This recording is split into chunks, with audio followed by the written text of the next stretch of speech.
میزبان نویس ستی اور میرے ساتھ میرے ساتھی میزبان ہیں ڈاکٹر شمائلہ غفار، اور ہمارے درمیان آج موجود ہیں ہمارے مہمان ہیں ڈاکٹر شہزاد علی خان صاحب، جو کہ وائس چانسلر ہیں ہیلتھ سروسز اکیڈمی کہ آپ کی جو یونیورسٹی ہے وہ پروموشن آف ہیلتھ پر کام کر رہی ہے. اسی طرح لائف سٹائل میڈیسن جو کہ پاکستان میں پہلے شعبے کو کافی نگلیکٹ کیا گیا ہے، بہت سارے شعبہ جات ایسے جس پہ کام ہونے کی ضرورت ہے. آپ کی academy is pioneer in that, اور آپ وائس چانسلر کے طور پر ایکٹ کر رہے ہیں. تو آپ مجھے یہ بتائیے گا کہ آپ کو کیا چیلنجز درپیش آئے اس مد میں، اور دوسرا یہ بھی بتائیے گا کہ کووڈ کی آپ نے بات کی، کووڈ سے ہم نے بہترین طریقے سے لڑا، اور لوگوں میں ابھی بھی ابہام پایا جاتا ہے کہ کیا کرنا چاہیے. بہت سارے لوگ جو ہیں وہ ویکسینس تو لگوا چکے ہیں لیکن بوسٹر لگوانے میں کافی پیچھے ہیں، and people are getting tired. تو آپ ان کو کیا میسج دینا چاہیں گے کہ بوسٹر لگوانا کتنا امپورٹنٹ ہے، اسی طرح ویکسینیشن، کیونکہ آپ نے کہا کہ آپ NCOC کی میٹنگز بھی اٹینڈ کرتے ہیں. تو آپ کو لگتا ہے کہ ہمارے جو اقدامات کیے جا رہے ہیں حکومت کی طرف سے، تو اس سے ہم یہ اومیکرون وائرس جو ہے اس پر قابو پا سکیں گے؟ میرے خیال میں اومیکرون کے بارے میں دو رائے دنیا میں بڑی اہم پائی جا رہی ہیں. ایک کہ اس کی جو انفیکٹیوٹی ہے بہت زیادہ ہے، اور میں نے دیکھ لیا اپنے ارد گرد بھی کہ اگر آپ کہیں سے گزر گئے ہیں اور آپ کو اومیکرون کا وائرس لے کے جا رہے ہیں تو آپ ایک لحاظ سے ہوا کے اندر سسپینڈ کرتے جا رہے ہیں وائرس، جو اس سے پہلے ڈیلٹا میں یا کسی اور ویریئنٹ میں نہیں تھا. سو یہ جو وائرس ہے یہ سسٹین کرتا ہے، بہت عرصے تک ہوا میں رہتا ہے، اور اس سے بچنا میرے خیال میں تقریباً ناممکن ہے میرے حساب سے. اس کی وجہ یہ ہے کہ ایسا ہو نہیں سکتا کہ آپ نے ماسک تھوڑی دیر کے لیے بھی نہ اتارا ہو، ٹھیک ہے نا. تو آپ باتھ روم میں جاتے ہیں، آپ کہیں کسی ریسٹورینٹ میں جاتے ہیں، تو اس کا حل تو بہترین یہی ہے کہ آپ گھر سے ہی نہ نکلیں، جو کہ پاسبل نہیں ہے. تو باہر نکلیں گے تو کوئی بھی شخص جس کو بھی وائرس ہے اور وہ گزر گیا وہاں سے سانس لیتا ہوا، تو ہم نے یہ دیکھا ہے کہ یہ بہت زیادہ انفیکٹیو ہے. لیکن دوسری رائے جو بڑی میرے لیے ایک پازیٹیو ہے وہ یہ ہے کہ جتنا یہ انفیکٹیو ہے اتنا یہ خطرناک نہیں ہے. اور اس کی وجہ شاید میرے حساب سے اس لیے خطرناک نہیں ہے کہ پاکستان کیا دنیا کے جو ڈیولپڈ کنٹریز جس میں یہ پھیلا ہے نا، ان میں سے تقریباً سب جگہ 80% ویکسینیشن ہو چکی تھی. سو 80% ویکسینیشن کے بعد اومیکرون کا سیریس نہ ہونا میرا خیال ہے ویکسینیشن کے حق میں سب سے بڑی گواہی ہے کہ آپ ہر بندے کو جس کو ویکسین تو لگی ہوئی ہے اس کو یہ لگ سکتا ہے، لیکن وہ ہسپتال میں داخل نہیں ہوگا. ہاسپٹل میں جو میں نے ڈیٹا چیک کیا، آپ دیکھتے ہوں گے میں اکثر روزانہ انالیسس کرتا ہوں، اور NCOC کے علاوہ اپنا انالیسس کر کے بھی پٹ اپ کرتا ہوں. دنیا میں یورپ کے اور امریکہ کے اور بڑے بڑے کنٹریز کے میں جب انالیسس کیے تو 90% سے لے کے 99% تک جو داخلہ تھا نا اسپتالوں کا، وہ ان کا تھا جو ویکسینیٹڈ نہیں تھے. اچھا، بے شک آپ کو کووڈ ہو جائے اور آپ ویکسینیٹڈ ہیں، لیکن آپ سمٹم نہیں ہوں گے، آپ کو زیادہ خطرناک سمٹم نہیں ہوں گے. آپ کو میں مزے کی بات بتاؤں کہ پاکستان میں جو شروع میں کیسز آئے وہ تمام یہ سمٹمیٹک تھے. تو جو ہم نے فلائٹ کا ڈیٹا چیک کرتے تھے، ہم فلائٹس میں ریپڈ اسیسمنٹ کرتے تھے نا، rapid test, rapid antigen test کرتے تھے اور پازیٹیو نکلاتا تھا. تو ان کو پھر جب بھیجتے تھے لیب میں تو پتہ رہتا تھا کہ یہ تو وہ ہے اومیکرون ہے. اب وہ نیگیٹو PCR لے کے چڑھتے تھے اپنے ملک سے، انگلینڈ سے بھی آئے ہیں، باقی یورپ سے بھی آئے ہیں، تو ان کو سمٹم بھی نہیں ہے اور ان کا نیگیٹو PCR بھی نیگیٹو ہے، لیکن وہ اومیکرون لے کے پاکستان میں آئے تھے کچھ لوگ، اور ان میں سے کچھ ہم سے آئیڈینٹیفائی بھی ہو گئے. تو ہم نے کافی ہفتوں تک تو ہم نے پوچھتے رہے جا کے NCOC میں، یار پتہ تو کرو یہ جو نکل کے آ رہے ہیں اومیکرون یہ زندہ ہیں یا کہیں داخل ہیں.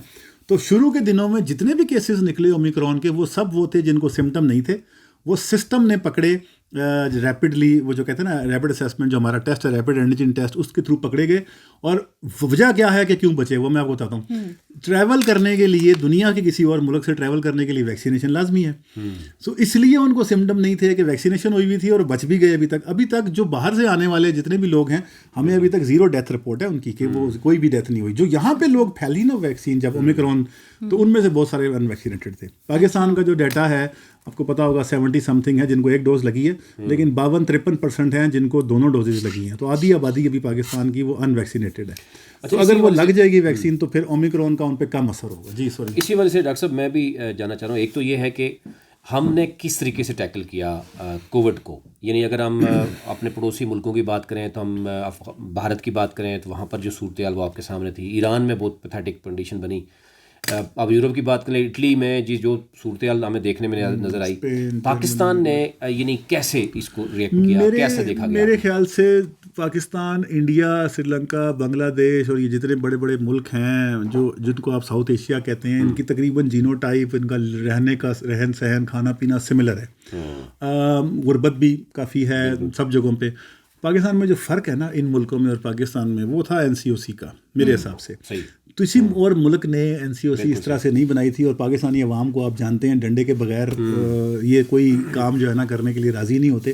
تو NCOC نے جب کہا کہ فلانے ایریاز بند ہوں گے، تو صبح جا کے ڈرون کے ذریعے یا ایریل ویو کے ذریعے چیک کرتے تھے کہ وہاں پہ کتنی کتنی زیادہ وہاں پہ کنجیشن ہے۔ اس کنجیشن کی اس کو کہتے تھے ہیٹ میپ۔ تو یہ ہیٹ میپ بناتے تھے اور کہتے تھے یار یہ علاقہ بند ہے تو یہاں اتنے زیادہ لوگ کیسے ہیں اوپر کے امیج سے۔ تو وہ پھر DC کو، ڈپٹی کمشنر کو فون کرنا، کمشنرز کو فون کرنا اور جا کے وہ جگہ بند کرانا۔ شروع کی بات کر رہا ہوں 2020 کی۔ اس کے بعد تو ہم ریلیکس ہوتے چلے گئے نا۔ شروع کی جو پہلی ویو ہے اور دوسری ویو ہے، اس کے اندر کافی حد تک ڈنڈے کا استعمال ہوا ہے، کافی حد تک سختی کی گئی، جو کہ پاکستان میں ممکن نہیں تھا سول کو اگر سپورٹ نہ کرتی آرمی تو۔ آرمی، سول، ہیلتھ ڈپارٹمنٹ اور NGOs اور ڈیولپمنٹ پارٹنر سارے سب نے مل کے کیا۔ یہ فرق ہے انڈیا میں اور پاکستان میں، ایک تو یہ فرق ہے۔ دوسرا فرق جو آپ کا کہہ رہے ہیں اٹلی، جرمنی، اسپین، امریکہ کا، اٹلی، جرمنی، اسپین، امریکہ میں آدھی سے زیادہ آبادی 50 سال سے زیادہ عمر کی ہے، اور وہاں پہ تو بچہ نظر ہی کوئی نہیں آتا۔ آپ تو رہی بھی ہوئی ہیں US میں، تو وہاں اس طرح سے نہیں پھرتے گلیوں میں ماہر، تو یہاں گلیوں میں بچے ہی نظر آتے ہیں صرف۔ تو اتنی پاپولیشن نہیں ہے۔ تو ہمارا جو ہے 65% آبادی اس ملک کی انڈر 25 ایئرز ہے۔ تو ایک ملک، اور اس وقت پاکستان، میں آپ کو بتا دوں، پاکستان اس وقت دنیا کا سب سے بڑا ملک ہے with the youngest population. We are number 1 percentage wise, number 1 youngest population in the world. اس وقت جو یوتھ ہے نا ہماری، جس کو پولیٹیشین بھی اٹریکٹ کرنے کی کوشش کرتا ہے، اور ہم بھی کوشش کرتے ہیں کہ ان کو کسی طرح سے ان کو صحیح راستے پہ ڈال دیں، ہمارا جو فیوچر ہے اس وقت وہ ینگ کے پاس ہے۔ تو 65% آبادی جس ملک کی 25 سال سے کم ہوگی، کرونا نے اس کا کیا بگاڑنا ہے؟ کیونکہ کرونا تو تھا ہی بزرگوں کی، اور پہلا جو ویریئنٹ تھا نا الفا جس کو کہتے ہیں، ووہان ویریئنٹ، اور پھر اس کے بعد یہ باقی ویریئنٹس آئے تھے، تو اس میں ہم لوگ ایک تو ینگ ہونے کی وجہ سے بچ گئے۔ دوسرا انفارچونیٹلی، یہ میں کہوں گا بدقسمتی ہے، قدرت نے ایک ایسا ہمیں نظام دیا ہوا ہے کہ ہم صاف پانی اور صفائی کے معاملات میں بہت خراب ہیں۔ تو آلریڈی ہمارے ملک میں دنیا کا ہر وائرس اور ہر بیکٹیریا پہلے ہی موجود تھا۔ جب اومیکرون آیا تو اس کو ہمارے علاوہ بہت سارے وائرسز سے بھی لڑنا پڑا۔ تو وہ وائرس اور بیکٹیریا کی وائرس کی جو لڑائی ہے نا، اس کے اندر ہم بہت فائدے میں رہ گئے۔ اب آپ یہ سوچیں کہ آپ کے ریلیٹیو جو آتے ہیں انگلینڈ سے یا ان ملکوں سے جو بہت ہی زبردست صاف ستھرے ملک ہیں، ان کے جو رشتے دار میرے جب یہاں پہ آتے ہیں نا، تو ان کو ڈائریا نہ ہو یہ ہو ہی نہیں سکتا، ان کو نمونیا نہ ہو یہ ہو ہی نہیں سکتا۔ کیوں کہ وہاں پہ وہ وائرس انہوں نے کبھی دیکھا نہیں ہوتا، اور یہاں تو وہ اس میں رہ رہے ہوتے ہیں۔ آپ ان کو بے شک بوٹل واٹر پلوا دیں، ان کو پھر بھی ڈائریا ہوگا، کیونکہ وہ بچ نہیں سکتے۔ تو یہ جو ایک ہمیں ایک ایسا ماحول ملا ہوا ہے نا، جس میں ہر قسم کا وائرس اور بیکٹیریا پہلے سے ہم امیون ہیں اس میں سے، اس کی وجہ سے ہماری ڈیتھس بہت کم ہوئی ہیں۔ اچھا، ہمارے کیسز بہت ہوئے ہیں کرونا کے، ڈیتھس بہت کم، ہمارا مورٹیلٹی یہ نہیں ہے کہ ہاں بہت کیس ہوئے ہمارا بھی۔ تو آپ نے کہا کہ ایک تو ہم اس لحاظ سے لکی ہیں کہ ہماری نوجوان آبادی جو ہے وہ کافی زیادہ ہے، دوسری ہماری امیونٹی بھی جو ہے وہ کافی بہتر ہے، اور یہ کرونا میں دیکھا گیا کہ انیٹ امیونٹی کا بہت زیادہ رول ہے اور ایکوائرڈ امیونٹی کا بھی۔ تو میں آپ کی بات سے بالکل ایگری کروں گی۔ اور دوسرا، ہماری گورنمنٹ نے جو اسمارٹ لاک ڈاؤن لگایا NCOC نے، وہ بہت ہی اچھا ایک قدم تھا، جس کی وجہ سے ہم نے بہترین طریقے سے اس وبا کو کنٹرول کیا۔ اور ہم نے دیکھا کہ ہمارے پڑوسی ملک میں حالات اسی وجہ سے خراب ہوئے کہ انہوں نے، ایک تو ان کی گورنمنٹ نے اس طرح سے چیزوں کو کنٹرول نہیں کیا، اور دوسرا ان کی عوام نے بھی اس طرح سے جا کر اپنی گورنمنٹ کی جسے کہتے ہیں کہ سپورٹ میں ویکسینیشن نہیں کروائی۔ اور ہماری جو عوام ہے اس نے ہمیشہ سے عقل مندی کا ثبوت دیتے ہوئے ایک تو ویکسینیشن کروائی ہے، اور اسی لیے میں کہتی ہوں کہ جب آپ نے ویکسینیشن کروا لی ہے تو آپ لوگ بوسٹر بھی ضرور لگوائیے۔ اور اس کے ساتھ ساتھ میں ذکر کرنا چاہوں گی کہ ہماری گورنمنٹ نے جو صحت کارڈ کا اجرا کیا ہے، کمینڈیبل یہ ایک سٹیپ ہے جو کہ ہماری تاریخ اور تقدیر ہمیشہ کے لیے بدلنے جا رہا ہے۔ اور ہمارے جو پرائم منسٹر ہیں وہ ہمیشہ سے پاکستان کو ایک فلاحی ریاست بنانے کی بات کرتے تھے، جو خواب ہم نے دیکھا تھا وہ اب حقیقت بنے گا۔ تو آپ یہ بتائیے سر کہ یہ صحت کارڈ کا اجرا یہ کتنا بڑا سٹیپ ہے ہماری حکومت کے لیے، ہماری عوام کے لیے، اور کس طرح سے یہ ہماری تاریخ اور تقدیر کو بدلے گا؟ یہ آپ کا بڑا انٹرسٹنگ سوال ہے۔ میں آپ کو بڑا اس کے اندر ایک انٹرسٹنگ فیکٹ بتاؤں کہ شاید لوگ یہ سمجھتے ہیں کہ ہم نے یہ جو صحت سہولت پروگرام ہے یا جو صحت کارڈ ہے، اس کا مقصد چند لوگوں کو کوئی ایک لمٹ تک سہولت پہنچانا ہے. اصل جو اس کا مقصد ہے نا، جو اصل اس کے پیچھے کہانی ہے، وہ میں آپ کو یہ بتا دوں کہ پاکستان میں صحت کی خرابی کی صورت میں میجورٹی لوگ، اور میجورٹی سے میری مراد ہے تقریباً 65-66% سے زیادہ لوگ جیب سے علاج کراتے تھے. ٹھیک ہے نا. اور ابھی تک چونکہ ابھی تو یہ نیا شروع ہوا ہے، ابھی بھی میں یہ کہوں گا کہ 60-70% لوگ جو ہیں وہ اپنی جیب سے علاج. میں اور آپ میں سے کہیں بھی ایون سرکاری اسپتال میں بھی ہم جائیں گے، ہمیں بہت ساری چیزیں بازار سے لانی پڑیں گی. ٹھیک ہے نا. بہت ساری چیزیں فری ہوں گی، لیکن بہت ساری چیزیں میڈیکل اسٹور سامنے جو ہوگا اسپتال کے، وہاں سے لانی پڑے گی. غریب آدمی کے لیے بیماری جو تھی وہ ایک عذاب کے طور پہ آتی تھی، کیونکہ اس کے پاس پیسے نہیں ہوتے تھے. تو وہ کیا کرتا تھا؟ وہ یا قرضہ لیتا تھا، یا ادھار لیتا تھا، یا اپنی کوئی ایسٹ سیل کرتا تھا. گائے، بھینس، بکری، ٹریکٹر، ٹرالی، رکشہ، موٹر سائیکل بیچ دی، اور جو اس کی ارننگ کا ایک ہوتا تھا سسٹم، وہ بھی ختم. تو بیماری میں ہمیں یہ پتہ لگا کہ 2012-13 کے اندر ہم نے جو سروے کیا، اس میں یہ پتہ لگا کہ پاکستان میں غربت کا جو انسیڈنس ہے کہ کتنے لوگ ہر سال غریب ہوتے ہیں، اس میں سے 100 میں سے 56 لوگ ایسے غریب ہوتے ہیں جن کو بیماری کی وجہ سے خرچہ کرنا پڑتا ہے. اس کا مطلب یہ ہوا اگر پاکستان میں 100 لوگ غربت کی لکیر سے نیچے جا رہے ہیں تو 56 کی وجہ بیماری ہے. سو پاکستان میں یہ کلیئر ہو گیا کہ نمبر 1 پور producing cause, poor producing phenomena is not earthquake, is not flood, is not job loss, it's not economics, it is bad health. تو اس کا مطلب یہ ہوا کہ 56% لوگ جو ہیں وہ غربت کی لکیر سے نیچے چلے جاتے ہیں، چونکہ ان کے پاس پیسے نہیں ہوتے، ایسٹ سیل کرتے ہیں، اور پہلے وہ غریب نہیں تھے، بیماری نے انہیں غریب کر دیا. آپ نے کتنی فیملیاں دیکھی ہوں گی کہ جن کو گھر میں کینسر آیا تو سارا کچھ بک گیا، جن کے گھر میں ہارٹ اٹیک آیا، کسی کو والد کو جو کام کرتا تھا، کسی کا فریکچر ہو گیا ڈیلی ویج ورکر کا، ایک کمانے والا ہے، 10-15 کھانے والے ہیں، وہ مزدور جو جا رہا تھا تہاڑی، یہ سبزی منڈی میں جاتے ہیں، یہاں پہ روز ایکسیڈنٹ ہوتے ہیں، روز ٹانگ ٹوٹتی ہے، پورا خاندان غربت سے لکیر سے چلا گیا. تو یہ جو کنسیپٹ ہے نا صحت سہولت کا، یہ ذرا سمجھنے کی ضرورت ہے کہ ہم نے جو آؤٹ آف پاکٹ جیب کا جو خرچہ ہے، امیر کا بھی ہے، غریب کا بھی ہے. امیر کو کوئی فرق نہیں پڑتا، میں آپ ہم کافی حد تک افورڈ کر لیتے ہیں، لیکن جو ہماری 70% آبادی پیریفری میں رہ رہی ہے، جن کے پاس سہولتیں بھی نہیں ہیں اور پیسے بھی نہیں ہیں، وہ کیا کرتے تھے؟ وہ اسی طرح کے ٹوٹکے بھی کرتے تھے، اور علاج بھی اچھا نہیں ملتا تھا. اب کیا کیا صحت سہولت نے یہ کیا جی کہ 3,60,000 ایک، پھر 3,60,000 ایک، اور اس طرح سے ایک اسٹیپ وائز ایک لمٹ بنا دی ہے. تو اس میں لاکھوں روپے کا کور ہے آپ کو کسی صورت میں، اور وہ پوری فیملی کے لیے ہے. اس کی وجہ سے آپ کو نا جیب سے خرچے نہیں کرنے پڑتے. یہ بیسک ایم ہے. اس میں اگر ہم دیکھیں تو پوری دنیا میں اگر ہم کمپیئر کریں تو ڈیفینیٹلی اس میں ٹائم لگتا ہے، لیکن پاکستان میں پہلے خیبر پختونخوا، پھر اب پورا پنجاب کی اب 12 کروڑ آبادی ہے. پھر ہم دیکھیں تو اب یہ کہا جا رہا ہے کہ گلگت میں بھی بہت جلد شروع ہو رہا ہے، کشمیر میں شروع ہو رہا ہے، ڈیفینیٹلی لیٹر آن بلوچستان میں، ایک سندھ میں ہوتا ہے. لیکن اس میں اپوزیشن نے شروع میں تو پوائنٹ اسکورنگ کرنے کی کوشش کی، لیکن لیٹر آن شاید وہ they came to know the reality کہ اس میں کچھ تو ہے. تو شروع میں یہ بھی کہا گیا کہ یہ اس پہ کوئی علاج نہیں ہوتا. اس کے بعد بہت سے نمبرز آ گئے، بہت سے لوگ آ گئے، بہت سی ریئل جو پکچر سامنے آ گئی. تو آپ کیا سمجھتے ہیں اس کی سسٹینیبلٹی پہ بہت سے سوال اٹھ رہے ہیں؟ تو آپ کیونکہ اس میں موجود ہیں، کمیٹی میں موجود ہیں، آپ باقی چیزیں بھی دیکھ رہے ہیں، اور آنے والے دنوں میں شاید اس پہ آپ کام بھی کر رہے ہیں. اب میرا پریزیڈنٹ آفس میں بھی کوئی فنکشن ہے، اس پہ حوالے سے بتائیے. میں اس میں تھوڑا سا بتا دوں کہ یہ جو اپوزیشن کی اگر آپ بات کریں تو میرا خیال ہے کہ تمام پولیٹیکل پارٹیز یہ جو کر بھی رہے ہیں نا، ان کو شاید انفارمیشن نہ ہو، اس وقت تمام پولیٹیکل پارٹیز کسی نہ کسی فارم کی سوشل ہیلتھ پروٹیکشن پہ اگریڈ ہیں. صحیح ہے. عمران خان نے کے پی میں صحت سہولت پروگرام کا جب آغاز کیا تھا تو پنجاب میں بھی یہ کام ہو رہا تھا، اور فیڈرل لیول پہ بھی یہ کام ہو رہا تھا، میں اس کا بھی پارٹ تھا. ٹھیک ہے. سو ایسی بات نہیں ہے. جو پولیٹیکل پارٹیز ہیں، تمام کے تمام پولیٹیکل پارٹیز ایگریڈ ہیں کہ صحت سہولت پروگرام کی طرح کا social health insurance, social health protection کا سسٹم ہونا چاہیے، جو غریب کے لیے ہونا چاہیے اور مڈل کلاس کے لیے ہونا چاہیے. اب اس کی جو موڈیلٹی ہے نا، اس کے اوپر ظاہر ہے بہت سارے ایکسپرٹس ہیں، کوئی کچھ کہے گا، کوئی کچھ کہے گا، لیکن اس پہ کوئی دو رائے نہیں ہے کہ صحت سہولت پروگرام ہونا چاہیے یا سوشل ہیلتھ پروٹیکشن ہونا چاہیے. اور جو انہوں نے بھی سوال کیا، ہم چونکہ ایک اور بات آپ ذہن میں رکھیں کہ دنیا میں ہیلتھ انشورنس کو اسٹیبلش ہونے میں ڈیولپڈ کنٹریز میں 150 سال لگے ہیں. مجھے پوری اس کی ہسٹری پتہ ہے. 1840 میں بسمارک نے جرمنی میں یہ شروع کیا تھا سسٹم ہیلتھ انشورنس کا، اوٹو وان بسمارک نے، اور 150 سال کے بعد 1990 میں جا کے کہیں سسٹم اس قابل ہوا تھا جرمنی کا اور یورپ کا کہ اس کو وہ کہتے تھے 100% کوریج.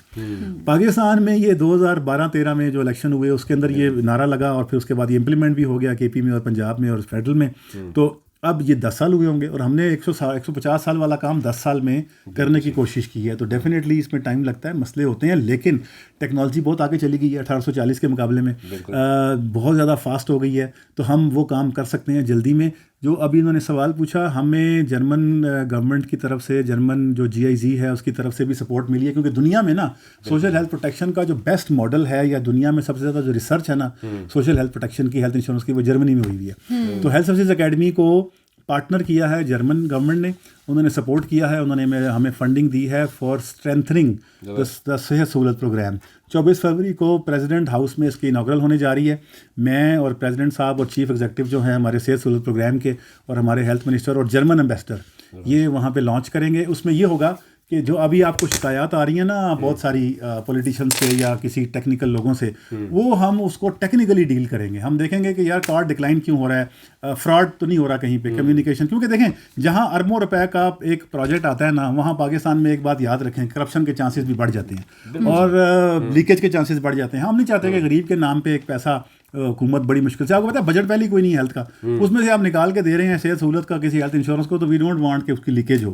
سو جرمن گورنمنٹ کی سپورٹ سے کمیونیکیشن سسٹم امپروو کرنے کے لیے صحت سہولت کا, اس کی مانیٹرنگ کو بہتر کرنے کے لیے, اور سب سے important purchase, strategic purchasing, strategic purchasing, جو کہ دنیا میں ایک نئی ٹرم ہے. ان لوگوں نے 150 سال کے بعد اسٹریٹجک پرچیزنگ سیکھی ہے, وہ ہمیں ابھی سکھانے کو تیار ہیں. سو ہم جب اگر اسٹریٹجک پرچیزنگ کریں گے انشورنس کمپنی سے, ہاسپٹل والے, تو وہ جو پیسہ ہے نا وہ 100 ارب کا, ہمیں تقریباً 200 ارب کا بینیفٹ لیں گے ہم 100 ارب لگا کے, اگر ہم صحیح پرچیزنگ کر لیں. بالکل. اور صحت اور تعلیم عوام کو پرووائڈ کرنا یہ حکومت کی آئینی ذمہ داری ہوتی ہے, اور انفارچونیٹلی پاسٹ میں اس کو بہت زیادہ نگلیکٹ کیا گیا. لیکن اچھی بات یہ ہے کہ اب حکومت اس پر ورک کر رہی ہے, اور 74 سالوں کا ہمارا پاکستان کو فلاحی ریاست بنانے کا جو خواب ہے وہ حقیقت بننے جا رہا ہے. کیپٹل ون ٹی وی کی ویڈیوز دیکھنے کے لیے آج ہی چینل سبسکرائب کیجیے, بیل آئیکن کو ضرور کلک کیجیے, ہمارا فیس بک پیج لائک اور فالو کیجیے تاکہ ہماری ہر نئی ویڈیو بر وقت آپ تک پہنچ سکے. شکریہ. ہمارے درمیان آج موجود ہیں ہمارے مہمان ہیں ڈاکٹر شہزاد علی خان صاحب, جو کہ وائس چانسلر ہیں ہیلتھ سروسز اکیڈمی. ڈاکٹر صاحب ونس اگین میں دوبارہ آپ کی یونیورسٹی کی طرف آؤں گا. اس وقت پوری دنیا میں شارٹ کورسز یا یونیورسٹیز کی جو ڈگریز ہیں, جو سرٹیفکیشن ہے, اس میں بھی تھوڑا سا ہم دیکھ رہے ہیں کووڈ کے دوران آن لائن بہت زیادہ سسٹم دیکھنے میں نظر آیا, پھر تھوڑا سا تبدیلی بھی نظر آ رہی ہے. کس طرح کے کورسز جو ہیں وہ آپ آفر کر رہے ہیں, آن لائن کیا آفر کیا جا رہا ہے, اور پاکستان میں دور دراز بیٹھے ہوئے اسٹوڈنٹس, اور کس طرح کے اسٹوڈنٹس, کوئی بیسک ریکوائرمنٹ کیا ہیں, اور ابھی آپ اپ کمنگ آپ کے پاس کس طرح کے جو ہے وہ پروجیکٹس آ رہے ہیں؟ جی شکریہ. اس میں یہ ہے کہ پوری دنیا میں پہلے میڈیکل کا جو شعبہ تھا وہ صرف ڈاکٹرز اور نرسز کے گرد گھومتا تھا, اور ہاسپٹلس کے اندر ٹریننگ ہوا کرتی تھی, اور میڈیکل کالجز ٹریننگ کرواتے تھے. یہ ساتھ ساتھ جب ٹیکنالوجی نئی آئی اور میڈیکل کے شعبے نے ترقی کی ہے, تو اس وقت بہت زیادہ جو اس کا رخ ہے وہ ایسے کورسز کی طرف آ گیا جن کا تعلق مینجمنٹ سے ہے. تو سب سے زیادہ جو اس وقت کامیاب ہمارا جو پروگرام ہے وہ ہے پبلک ہیلتھ کا, ماسٹرز ان پبلک ہیلتھ. دوسرا ہے ہمارا جو ہاسپٹل مینجمنٹ کا, تو اس میں نرسز ہیں, ڈاکٹرز ہیں, فارماسسٹ ہیں, سب کو کچھ نہ کچھ انتظامی امور سیکھنے پڑتے ہیں جو کبھی کسی میڈیکل کالج میں نہیں سکھائے جاتے. نہ مجھے سکھائے گئے تھے, نہ میں ڈاکٹر شمالہ کو سکھائے گئے ہوں گے. مینجمنٹ تو پڑھائی نہیں گئی تھی ہمیں, اور ہمیں کہا جاتا تھا کہ آپ جا کے BHU چلائیں, RSC چلائیں. ہاں, آپ دونوں ہی مینجمنٹ دیکھ رہے ہیں, باقی لوگ وہ اس وجہ سے بڑا ایشو ہوا. تو ہم نے ایک تو مینجمنٹ کی ٹریننگ, دوسرا پبلک ہیلتھ کی ٹریننگ, تیسرا جو ترقی ہوئی ہے آپ نے دیکھا ہوگا انفیکشس ڈیزیز کا بہت زیادہ عمل دخل ہو گیا ہے. نان کمیونیکیبل ڈیزیز, جو غیر متعدی بیماریاں ہیں, ان کا عمل دخل ہو گیا. So life style medicine, public health, nutrition, اور پھر فارما نے اتنی ترقی کی ہے آپ کو پتہ ہے کہ, اور ایک medical technology. So medical technology کے اوپر بہت سارے کورسز ہیں, فارماسوٹیکل کے بہت سارے کورسز ہیں, مینجمنٹ کے کورسز ہیں, لیڈرشپ کے کورسز ہیں. یہ سب کے سب کوئی بھی میڈیکل کالج نہیں پڑھا سکتا. اس کی وجہ یہ ہے کہ ان کے پاس فیکلٹیز نہیں ہوتی, ان کے پاس وہ ٹریننگ کے لیے ڈاکٹرز تو موجود ہوتے ہیں, لیکن مینجمنٹ کا شعبہ ہمارا چونکہ شعبہ بیسک ہے ہی مینجمنٹ کا, اور پبلک ہیلتھ کے اندر مینجمنٹ بڑی ٹاپ پہ ہوتی ہے. سو پبلک ہیلتھ مینجمنٹ اور کلینکل کے علاوہ نان کلینکل گورننس اور دنیا جہان کے جو ہمارے ٹریننگز ہیں کمیونٹی کے. سو کمیونٹی میں کس طرح آپ نے ماں بچی کی صحت کو بہتر کرنا ہے, پریونشن کیسے کرنی ہے, آپ جائیں گے HSA.edu.pk پہ, healthserviceacademy.edu.pk پہ. وہاں پہ آپ کلک کریں گے شارٹ کورسز کو یا آن لائن کورسز کو, آپ کو تقریباً میرے حساب سے 50 سے زیادہ مختلف شعبوں کے کورسز نظر آئیں گے. 90% کورسز ہمارے وہ ہیں جو آپ گھر بیٹھے اچھے انٹرنیٹ کنیکشن کے ساتھ, بلکہ موبائل کنیکشن کے ساتھ بھی آپ کمپلیٹ کر سکتے ہیں, اور بڑی نامنل سی فی ہے کیونکہ ہم گورنمنٹ انسٹیٹیوٹ ہیں تو ہم پرائیویٹ سیکٹر کی طرح بہت زیادہ فیس نہیں لیتے.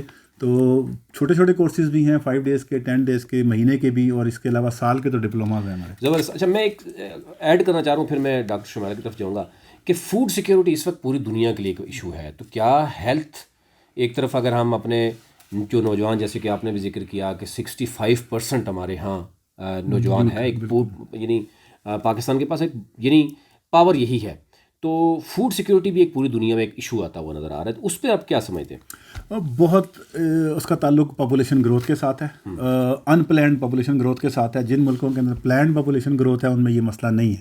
پاکستان, انڈیا, بنگلہ دیش بہتر ہو گیا کافی حد تک. یہ جو نائجیریا اور میکسیکو اس طرح کے جو کنٹریز ہیں نا جہاں بڑا ایک دم سے پاپولیشن بڑھی ہے, وہاں فوڈ سیکیورٹی کا ایشو آ گیا. دوسرا انڈسٹریلائزیشن نے کیا کیا ہے, جو ایگریکلچر زمین تھی نا, ہم جب جایا کرتے تھے راولپنڈی سے لاہور ریل کار پہ, تو مجھے یاد ہے دونوں طرف ہرے بھرے کھیت ہی ہوا کرتے تھے. ابھی وہاں پہ آپ کو کھنڈر نظر آتے ہیں انڈسٹریز کے. تو دنیا میں یہ ایک ٹرینڈ جب بنا انڈسٹریلائزیشن کا, تو لوگوں نے زرعی زمینوں کو یا تو ہاؤسنگ کالونیاں بنا لیا یا زرعی زمینوں کو انڈسٹریل یونٹس بنا دیا, جو کہ بڑا غلط تھا. پاکستان میں بھی اگر ہوا تو بڑا غلط تھا. اس کی وجہ سے آبادی بڑھتی چلی گئی اور ہماری جو زرعی زمین ہے اس کا استعمال خراب ہوتا چلا گیا. تو جو زرعی زمین ابھی بنا بھی رہی ہے اجناس, ایک اور آپ کو چیز بتاؤں, it's not just food security, جو فوڈ اویلیبل ہے ہمارے پاس. ابھی کل سیمینار ہوا تھا ہمارا, اس کے اوپر میں نے ٹاک کی ہے فوڈ سیکیورٹی پہ.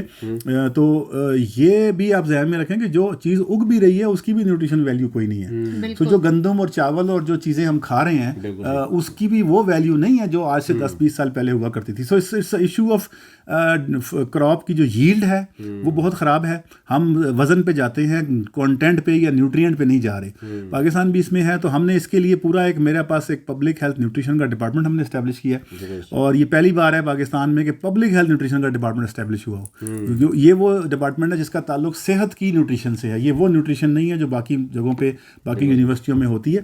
تو اس کے اوپر کام ہو رہا ہے, اور میرے خیال میں کافی ساری اس کے اوپر ڈیٹا ہمارے پاس آ گیا ہے, اور ہم ابھی ٹریننگ کریں گے. تو ہوپ فلی فیوچر میں پبلک ہیلتھ نیوٹریشن میں جو کھانے کا طریقہ ہے, کھانے کی جو مختلف قسم کی ڈائٹس ہیں, وہ ایک انڈیجنس لوکل یہاں کی بنی ہوئی. ہم انگریز کا تو فارمولا لے ہی نہیں سکتے, ہم تو وہ کھانا نہیں کھاتے نا ابھی جو وہ کھاتے ہیں. تو اس لیے ہمیں لوکل نیوٹریشن کا لائف اسٹائل کا کرنا پڑے گا, میڈیسن کا. ڈیفینیٹلی جس طرح کہ ہم نے بات کی کہ حکومت صحت سہولت کارڈ پرووائڈ کر کے علاج کی سہولیات فراہم کر رہی ہے عوام کو, اس کے ساتھ ساتھ پریونشن پر بھی بہت زیادہ زور دیا جا رہا ہے. آپ نے کہا کہ کل ایک سیمینار ہوا جس میں نیوٹریشن پر بات ہوئی, تو ڈیفینیٹلی ماں اور بچے کی صحت بہت زیادہ امپورٹنٹ ہے, اسپیشلی جب کہ ہم کہتے ہیں کہ ہماری 65% آبادی جو ہے وہ نوجوانوں پر مشتمل ہے. تو ہم چاہیں گے کہ وہ جو خوراک کھائیں وہ بہتر سے بہتر ہو, تاکہ وہ آنے والے وقت کا صحیح طریقے سے مقابلہ کر سکیں. میں دوبارہ سے صحت سہولت کارڈ کی طرف جانا چاہوں گی کہ اس میں پہلے تو آپ یہ بتائیے گا کہ ایلیجیبلٹی کرائٹیریا کیا ہے, کیا یہ کارڈ ہر شہری کو اویلیبل ہے؟ اور میں یہ بھی چاہوں گی کہ آپ کلیریفائی کر دیں, بہت سارے لوگوں نے مجھ سے بھی یہ سوال کیا ہے کہ مجھے تو یہ کارڈ نہیں ملا, تو مجھے یہ کارڈ جا کر کہاں سے لینا ہے. تو میں ان کو ہمیشہ سے بتاتی ہوں کہ آپ کا جو آئی ڈی کارڈ ہے وہی آپ کا صحت کارڈ ہے. پاکستان کا شہری ہونا ہی اس بات کا ثبوت ہے کہ آپ کو ہیلتھ کوریج مل رہی ہے. لیکن کتنا ضروری ہے کہ جا کر نادرا پر اپنے ریکارڈز کو اپ ڈیٹ کروایا جائے. آپ کے جو بچے پیدا ہو رہے ہیں ان کا بے فارم بنوانا, اور اگر آپ کی شادی یا ڈیورس ہے تو اس کو رجسٹر کروانا, سر یہ کتنا امپورٹنٹ ہے اس میں بڑا بہت اہم آپ نے سوال پوچھا. اس میں ایک چیز آپ کو میں بتاؤں کہ ہمارا جو سینسس ہوتا ہے یا جو ہمارا مختلف سروے ہوتے ہیں نا, ان میں ہم ہاؤس ہولڈ لیتے ہیں, گھرانہ لیتے ہیں. لیکن اس صحت سہولت پروگرام میں, اور اس کی بڑی جینون ریزن تھی, ہم نے خاندان کو شامل کیا ہے, فیملی. تو فیملی کا مطلب یہ ہوا کہ ایک ان میرڈ لڑکا ہے, اس کی جیسے ہی شادی ہوئی, اس کا مطلب ہے اس نے اپنی فیملی سٹارٹ کر لی. سو وہ اور اس کی بیوی اگر وہ نادرا میں جا کے اپنے آپ کو رجسٹر کرائیں گے, نکاح رجسٹر کرائے گا, اور وہ لڑکی اور وہ لڑکا دونوں شادی شدہ ایک فیملی بنائیں گے, تو وہ ان کا ایک فیملی ٹری میں ایک نیا اندراج ہو جائے گا. سو وہ ہاؤس ہولڈ میں تو وہ رہ رہا ہے ایک گھر میں جہاں اس کے ماں باپ بھی رہتے ہیں, وہ خود بھی, اس کے بہن بھائی بھی رہ رہے ہیں. اوور آل سارا کا سارا ایک فیملی ٹری سے تعلق ہے اس کا. تو اس کے والد صاحب کے نام پہ کارڈ بنا ہوا ہوگا اور وہ چونکہ میرڈ ہو جائے گا اور وہ 18 سال سے زیادہ عمر کا بھی ہوگا تو شاید اس کو صحت سہولت کی جو کہتے ہیں نا سروسز نہ ملیں. جب تک آپ اپنے آپ کو ایز اے فیملی نادرا کے ریکارڈ میں نہیں اپنے آپ کو رجسٹر کراتے, اس طرح آپ نے کہا ڈائیورس بھی ہو جاتی ہے, ان کو بھی ایز اے سیپریٹ فیملی آپ نے انٹروڈیوس کروانا ہے, شادی ہوتی ہے تو شادی کو رجسٹر کروانا ہے, تو ہر فیملی کا جو سربراہ ہے نا اس کے نام پہ کارڈ ہوگا, اندراج ہوگا, اور وہ جو شناختی کارڈ ہے, شناختی کارڈ کے اندر جو بھی اس فیملی کے ممبر ہوں گے نا, اگر آپ کو بچہ نہیں ہے آپ کا تو آپ اور میاں بیوی دونوں ایک فیملی ہیں, ان کا ایک علیحدہ کارڈ ہے, اس کے بھائی کی بچوں والی اور اپنی میاں بیوی اور بچے وہ ایک علیحدہ فیملی ہے.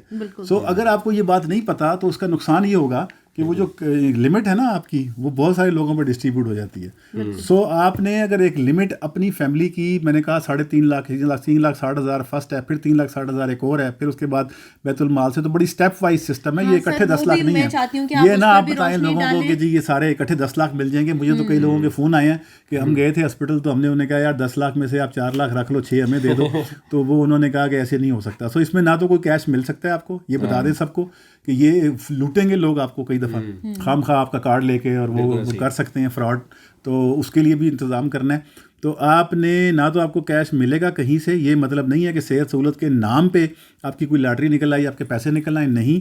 نمبر 1. نمبر 2, اگر کوئی صحت سہولت کی سروسز دیتے ہوئے پیسے لے رہا ہے آپ سے اسپتال میں, اس کی بھی فوراً رپورٹ کریں.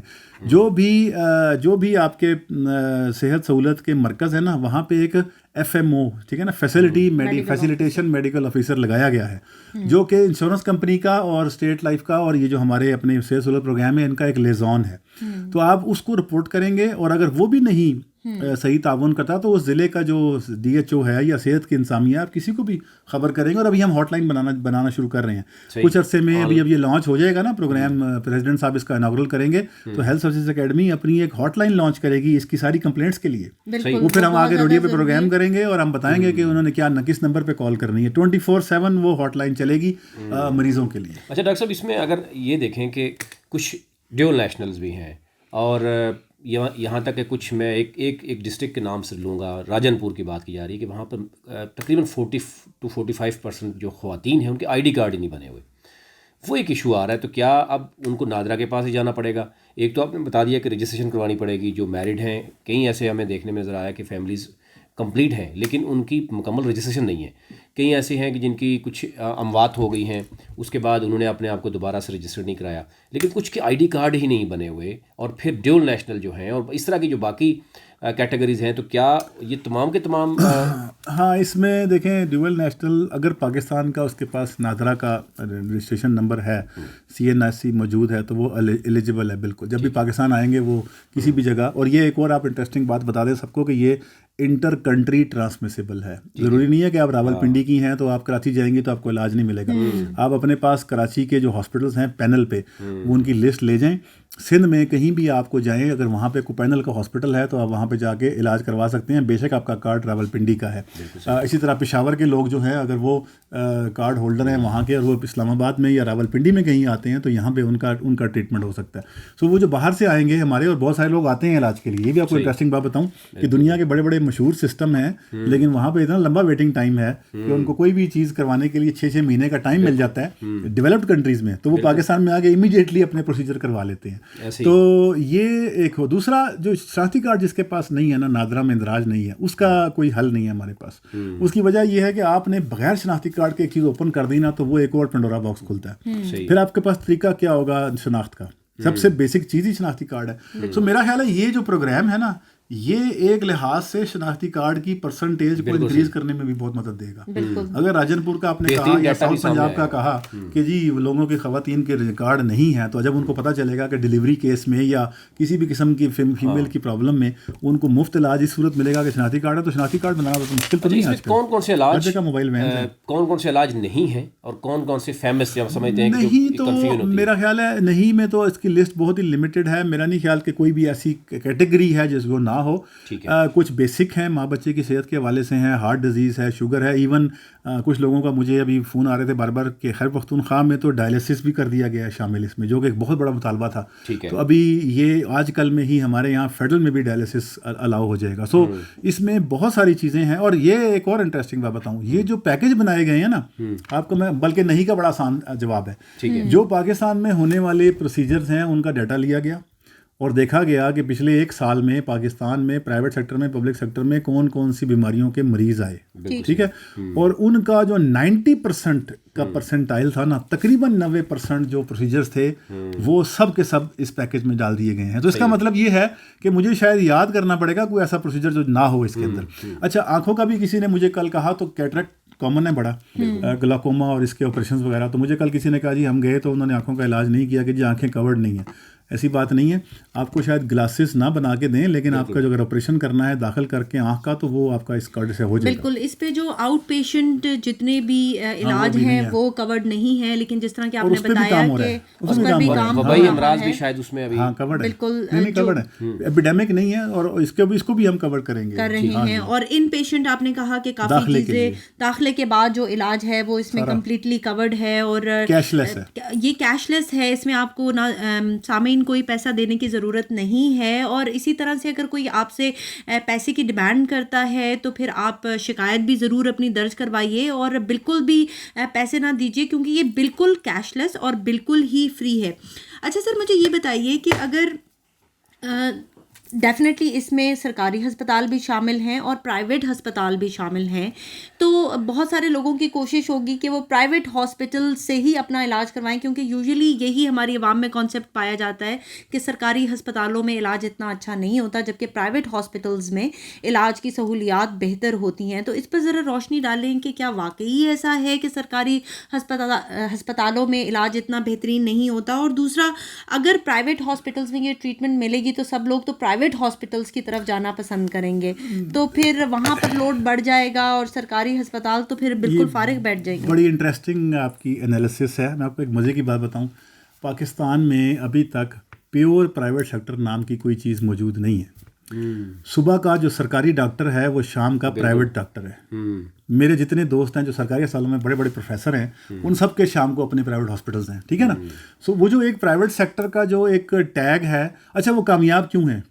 اس کی وجہ یہ ہے کہ سرکاری اسپتال کے اندر ایکس رے مشین خراب ہو تو ٹھیک نہیں ہوتی, دوائیاں ختم ہو جاتی ہیں کیونکہ مفت کے چکر میں سب لوگ جاتے ہیں. اچھا, ٹیکنیشین جو ہیں وہ چیزوں کو ٹھیک نہیں کرتے. تو جب آپ اگر صحت سہولت پروگرام میں ہم نے گورنمنٹ ہاسپٹل کو بھی الاؤ کر دیا ہے, میری طرف سے اگر مجھ سے پوچھے کوئی شخص, تو میں تو صحت سہولت کارڈ میں پریفر کروں گا سرکاری اسپتال میں جانا, اس لیے کہ سرکاری اسپتال میں جتنی بڑی ٹیم ایک وقت میں موجود ہوتی ہے, پرائیویٹ سیکٹر اس کا سوچ بھی نہیں سکتا. آپ پاکستان کے, میں ابھی نام نہیں لینا چاہتا, لیکن اگر پاکستان کے تمام بڑے ہسپتال کا لے لیں, اگر آپ کو دوائی وہ بازار سے لا کے دے سکتے ہیں آپ کے صحت سہولت کارڈ کی وجہ سے, آپ کا جو پلیٹ ڈالنی ہے انہوں نے وہ اس میں آ سکتی ہے, آپ کا داخلہ اس میں ہو سکتا ہے, ڈرپیں آپ کو لگ سکتی ہیں, انجیکشن آ سکتے ہیں. تو سرکاری اسپتال میں یہ چیزیں نہیں ہوتی. اب صحت سہولت کارڈ نے کیا کیا کہ وہ جو بجٹ ہے 25,000 30,000 کا پیکج ہے آپ کے کسی بیماری کا, اس میں وہ تمام چیزیں آ جائیں گی. ڈاکٹر پہلے سے موجود ہے, سرجن موجود ہے, او ٹی موجود ہے, ساری چیزیں موجود ہیں, سب کچھ ٹھیک ٹھاک. تو اس کا مطلب یہ ہوا کہ بہت سارے لوگ سرکاری اسپتال میں اچھا علاج لے سکیں گے اب, کیونکہ پہلے پیسے نہیں ہوتے تھے ان کے پاس اور بازار سے چیز لانی پڑتی تھی. اب سرکاری اسپتال آپ کو بازار سے کچھ لانے کو نہیں کہے گا, ان کی ڈبل انکم ہو جائے گی. Private sector on the other hand وہ آلریڈی پرائیویٹ پیسوں پہ کام کر رہے ہیں, تو وہ خوشی خوشی آپ کو ویلکم کریں گے. تو دونوں طرف آپ جا سکتے ہیں. بالکل صحیح. ڈاکٹر صاحب, ٹائم ہمارا جو ہے پروگرام کا ختم ہوا. لاسٹ میں آپ کو یہ جاننا چاہوں گا کہ ہمارے یہاں کیونکہ بات ہو رہی ہے کہ کشمیر میں بھی ہوگا, گلگت میں بھی ہوگا, کب تک یہ پروجیکٹ جو ہے وہ مکمل ہوگا, یعنی کب تک پورے تمام پاکستانی جو ہے؟ صرف سندھ رہ گیا جی, باقی تقریباً تمام جگہ پہ یہ لانچ ہو چکا ہوا ہے. فیز وائز ڈسٹرکٹ میں چل رہا ہے, ڈویژن وائز ہم جا رہے ہیں. پنجاب کے بھی مارچ میں, یہ مہینہ فروری کا ہے جس میں باقی سارے ڈویژنس کمپلیٹ ہو جائیں گے. اے جے کے میں اور جی بی میں آلریڈی یہ لانچ ہو چکا ہوا ہے. سو ایک صرف سندھ ہے کہ جو ابھی سوچ رہا ہے یا تھوڑا سا ٹائم لگے گا. وہاں پہ بلوچستان کا بھی فائنل ہو گیا ہوا ہے, اور وہ بلوچستان ہیلتھ کارڈ کے نام سے ان کا ابھی آنے لگا ہے کچھ دنوں میں. سو پورے پاکستان میں ہو جائے گا, اور سندھ بھی اس کے لیے کوئی پروگرام بنائے گا. بہت شکریہ. ہمارے ساتھ خواتین حضرات موجود تھے ڈاکٹر شہزاد علی خان صاحب, جو کہ وائس چانسلر ہیں ہیلتھ سروسز اکیڈمی اسلام آباد سے, اور انہوں نے بڑی اس میں سیر حاصل, ہم نے ان سے گفتگو کی اسپیشلی ہیلتھ کارڈ کے حوالے سے, اور یونیورسٹی جو ہے ہیلتھ سروسز اکیڈمی وہ نوجوان نسل کے لیے کس طرح کی جو ہے وہ سرٹیفکیشن یا ڈگریز پہ بات کر رہی ہے. اسی کے ساتھ میرا پروگرام کا وقت ختم ہوتا ہے. میرے ساتھ اسٹوڈیو میں موجود تھے اور میرے ساتھی میزبان ڈاکٹر شمائلہ غفار, اور ہمیں اجازت دیجیے. کیپٹل ون ٹی وی کی ویڈیوز دیکھنے کے لیے آج ہی چینل سبسکرائب کیجیے, بیل آئیکن کو ضرور کلک کیجیے, ہمارا فیس بک پیج لائک اور فالو کیجیے تاکہ ہماری ہر نئی ویڈیو بر وقت آپ تک پہنچ سکے. شکریہ.